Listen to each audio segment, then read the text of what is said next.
Samantala, nagtakda naman ng karagdagang dates ang DSWD para sa special payout para sa jeepney, tricycle drivers at maging TNVS drivers sa Metro Manila. Tiwala naman ng isang ekonomista na malaking tulong ang ayuda at diskwento ng pamahalaan para maipagpatuloy ng biyahe ng transport sector. Si JM Thompson sa sentro ng balita. Tuloy ang special payout para sa mga driver na hindi nakakuha ng 5,000 cash assistance noong unang payout sa Metro Manila. Sa Malabon Sports Complex, nakaabang na ang mga jeepney drivers sa ayudang pinansyal na kanilang gagamitin pambili ng krudo. Ayon sa lokal na pamahalaan ng Malabon, hindi aabot sa 1,000 jeepney driver ang inaasahang pupunta para makakuha ng ayuda. Ganun pa man, maagang nagsimula ang validation upang mas mabilis ang proseso sa pagbabahagi ng cash relief assistance. Nakaantabay rin ang help desk at ilang kapulisan upang umalalay sa proseso ng payout. Si Edmundo Morales, mahigit 30 taon nang namamasada ng jeep at may pinag-aaral pang anak. Aniya, dahil sa taas ng krudo, napilitan siyang tumigil sa pamamasada noong nagsimula ang gulo sa Middle East na nakaapekto sa presyo ng langis. Ngunit ngayong araw, dahil sa makukuha niyang ayudang pinansyal, malaking tulong ito para bumalik at makabiyahe muli.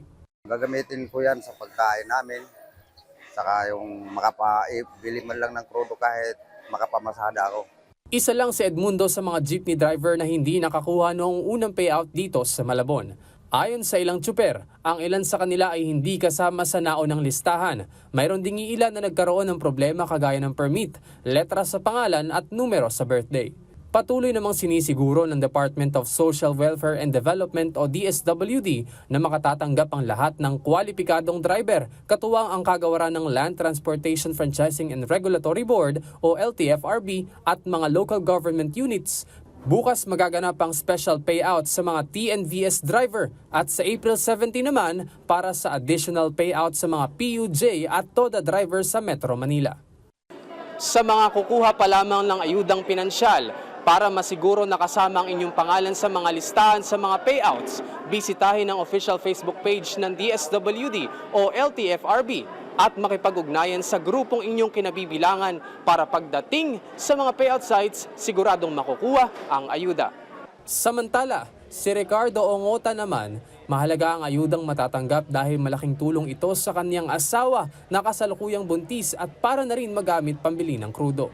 Hindi lang ayuda ang pinasasalamat ni Ricardo, pati na rin ang rollback at diskwento sa mga gasolinahan at meron lang din siyang hiling.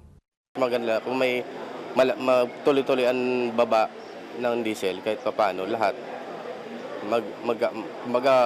makikinabang sa pagbaba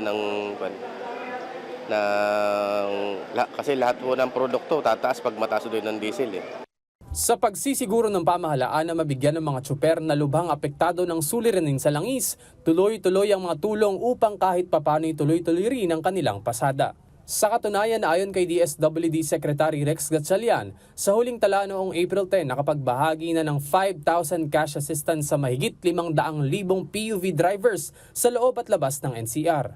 Dagdag pa rito, may iaanunsyo pa si Pangulong Ferdinand R. Marcos Jr. sa mga susunod na linggo na makatutulong sa ating mga kababayan sa gitna ng nararanasang suliranin sa langis. Matatandaang nitong Martes, nagkaroon na ng rollback sa presyo ng produktong petrolyo na aabot sa 20 pesos kada litro.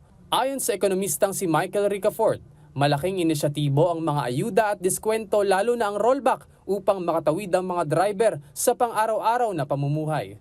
Dagdag pa niya, may pag-asa pa naman bumaba pa kasi bumaba yung world price ng Limex oil. Lowest in like 3 weeks, no? Nasa 90 na lang. Basta-basta. It would take a while. No? Pero pwede pa rin bumaba. Kasi sobrang taas yung inakyat eh. So, kahit man lang kalahati noon ng yung inakyat, di ba? Kalahati ng inakyat. May pag-asa naman. Pero again, it's function of the world oil price.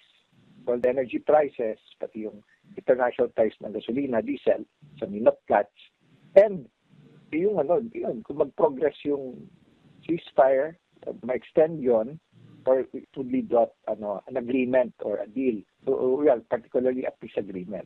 hindi naman nawawala ng pag-asa ang mga driver na lubusang apektado ng presyo ng produktong petrolyo at tuloy lang sa pasada para sa mga commuter at kanilang pamilya.